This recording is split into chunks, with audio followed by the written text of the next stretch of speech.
Thursday night football is here, and I guess we're back to the days where we have shitty teams playing on Thursday night football. We got spoiled the last few weeks. Jets, Patriots, well, I guess it is an old school AFC East divisional matchup. What am I taking in today's game? We're going to find out right now. This is the free three. Let's get into it. What's up, guys? It's your boy Noble Living back with another DYF Bets video where I'm breaking down my favorite picks and plays of the day as we're just trying to get to the bag together and we're just trying to make that money. Yesterday, let's get it. We can sing the alarm. You guys know what that horn means. That's a sweep on the channel, baby. Yesterday, 3-0 on the MLB card. That's exactly what we needed. Astros and Padres nerfy. No sweat bet there. I told you the line was going to move crazy on that one. And by game time, it was like minus 170. So I hope you guys got that one at good odds value. But you could have gotten the second, the third inning. There was definitely options to walk that game down. We cashed on the cards first 5 run line. I also told you to take the full game run line. Both of those hit. And then Iglesias over hits, run RBIs. The Mets crushed the Nats.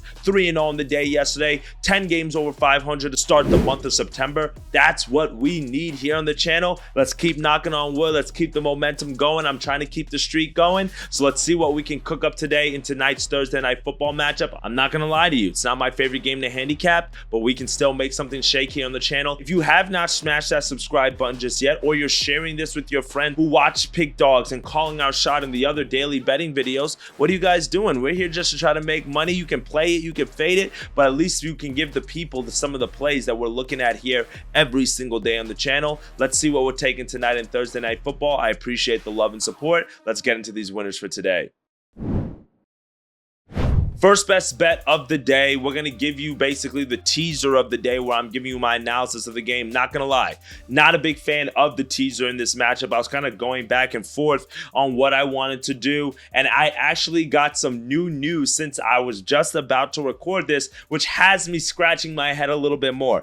But I am a guy who's going to go with my gut, and as a result, we're going to take the Patriots here against the Jets. We're going to take the 6-point teaser. We're going to bump the Patriots up to plus 12.5. We're going to take the under 44.5. That gets you the standard minus 120 odds. Now, let's be honest, okay? The word between both of these teams to start this season is the word surprising, okay? Obviously, when you look at both of these teams, with the Patriots, they've been surprising because nobody expected them to beat the Bengals outright in game 1. They took the Seahawks to the wire in game 2, and that game went into overtime before they lost. Meanwhile, for the Jets, they find themselves 1-1, but overall, I mean, neither of their games did they look very good. Their Monday night football matchup against the 49ers completely got dominated. Last week against the Titans, they were able to get by. Only reason why they covered that game, though, is because Will Levis is just like a terrible quarterback who thinks that this is pee-wee football where you can just do anything and get away with it. But like last week, the Jets did not impress me. There's a lot of question marks that surrounding both of these teams just overall when you look at the injuries. That's why it's hard for me to say which team is going to win this game.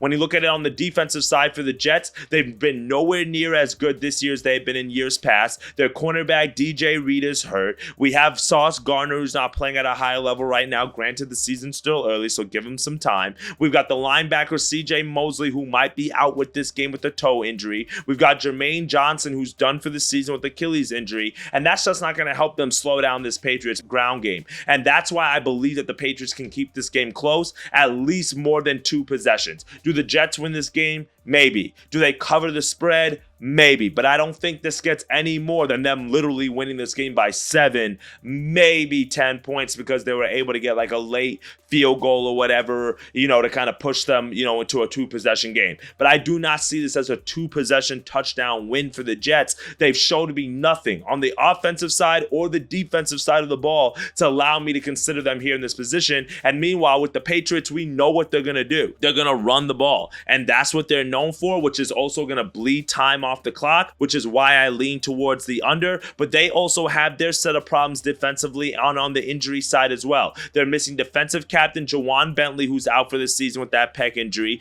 They've lost linebacker O'Shane, and they're missing 2 guys from their offensive line as well this week. So a lot of those question marks has me saying I don't know what side to take, but I do lean that the Patriots are going to be able to keep this thing close because of how strong that rush game has been with Rashawn Stevenson. They're ranked 8th in the league right right now in rush rate, and the New York Jets are allowing 155 rushing yards per game to start the season. So the Patriots like to run the ball. The Jets' run defense has been dismal. Sounds like a good pairing for me. Now, on the other side, when you look at the quarterback game for the Patriots, that gives me some question marks as well. Jacoby Brissett, he hasn't been great, but he hasn't been bad as well. But he's been under pressure a crap ton. 44% of his dropbacks, which is the second highest rate in the league, he's been pressured on. And guess who's the number one team in terms of giving pressure? The New York Jets. So that's where that dichotomy for me, where it's like, okay, if the Jets take a quick early lead, this could get out of hand quickly, which is why I lean towards, again, the under. Now, that would hurt the teaser. So if you want to take the Jets down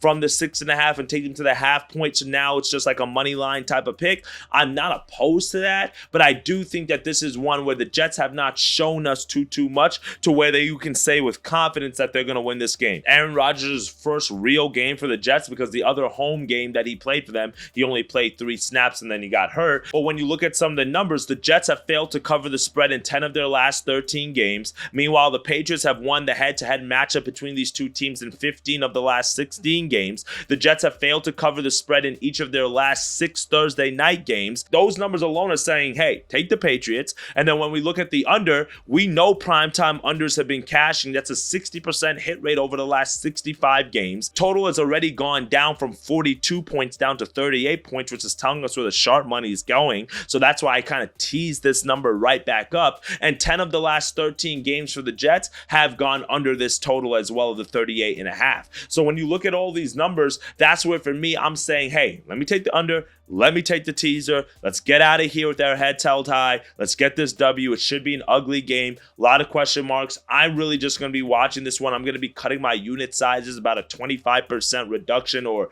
0.25 down in the unit size for this game, just because I don't want to give too much back when we have a loaded Friday, Saturday, and Sunday card here. So as a result, I like the teaser here, but like I said, this is not my favorite game to handicap. Now, for my second best bet of the day, because I believe that the Patriots are going to run the ball, because that's what they've been doing consistently all year long, we're going to take their star running back here, Ramondre Stevenson. We're going to go over 16.5 carries. You actually get this at plus 105 odds on Bovada. It's at plus 100 on certain books. You can play the 15.5 if you want to lay that juice, or I would lay this up to about minus 115, minus 120, in all honesty, because I believe that he goes over this number. Ramondre Stevenson thus far this year in 2 games. First game against the Bengals, 25 carries to go with 120 yards. Last game against the Seahawks, 21 carries to go with 81 yards. Do we need to talk about anything else? The number's at 16.5. He's flown over this total. The Patriots as a team right now are number 3 in the league in carries per game.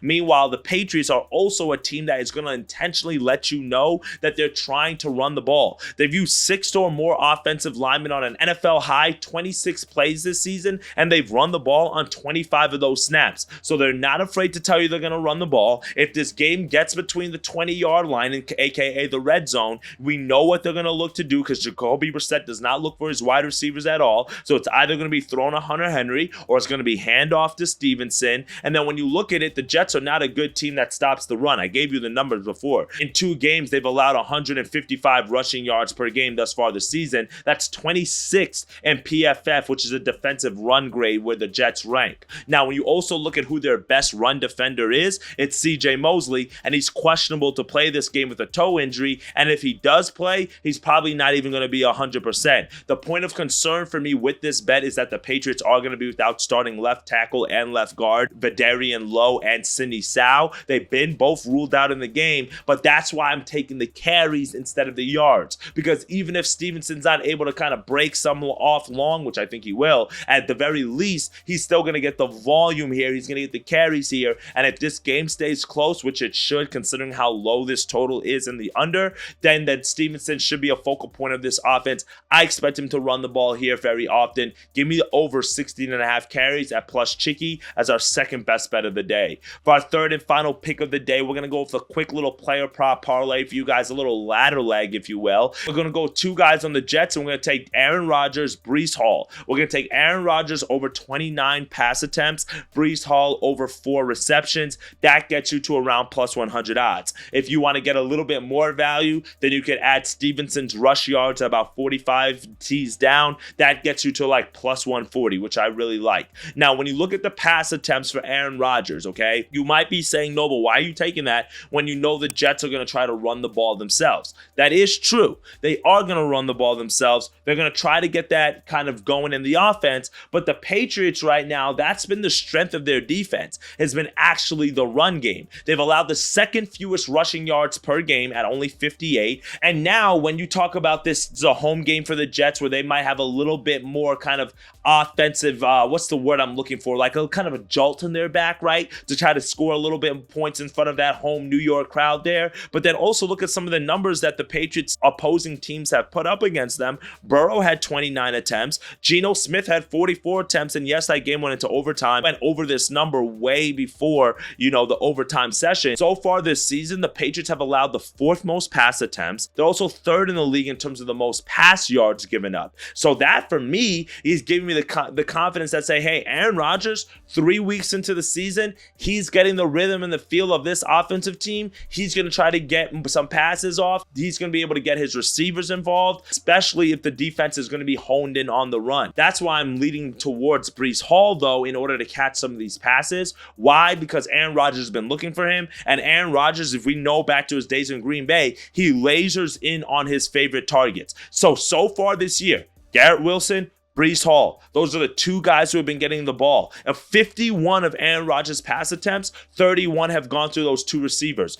That's why I'm willing to take Breece Hall's receptions here. And then I also like the fact that Christian Gonzalez, who's one of the best corners in the league, a very young guy that a lot of people are not talking about, but he has his own little kind of island going on over there in New England as a star cornerback. He's going to be matched up on Garrett Wilson. So what does that mean? The other wide receivers that Aaron Rodgers does not trust just yet, like Mike Williams, maybe we see a little bit of Allen Lazard. That means that we should see a lot more dump-off passes to Breece Hall. He's flown over this total in the last 2 games. No reason why he should not be able to do this again today. And then Aaron Rodgers, he also has a lot of experience on playing in the short week. When you look at his numbers just on Thursday night games, he's averaging 23.4 completions per game, so that means he has to be getting at least 29 attempts to get that number. 258 yards to go with 37 touchdowns and 5 interceptions. That's just on Thursday nights. So for me, if you like and lean the Jets here, if you think that offense is going to wake up a little bit, this is a lighter leg. And I think that we've covered all scopes of this game, from the Patriots offense if they're doing well, from the Jets offense if they're doing well, to an overall teaser that's buying us a little bit of cushion here. Well, that's it for me today, my friends. 3 best bets, 3 winners that I've given you guys on this Thursday night card. Give me the teasers. We're going to bump the Pats up to plus 12.5. We're going to take the under 44.5. That's a 6-point teaser there. We're going to take Ramondre Stevenson over 16.5 carries at plus value. And then we're going to take Aaron Rodgers over 29 pass attempts. And then also Breece Hall to get 4 receptions. That should get you to plus chicky there. For more picks and plays, I'll be adding throughout the day. Again, I am going to take it a little bit light. Baseball's been doing good, so I might have an extra play or 2. Click the link in the description, join the free Discord group, and I've got you guys. All right, my friends, let's get to that chat, and I'll see y'all in tomorrow's video. Later, gang.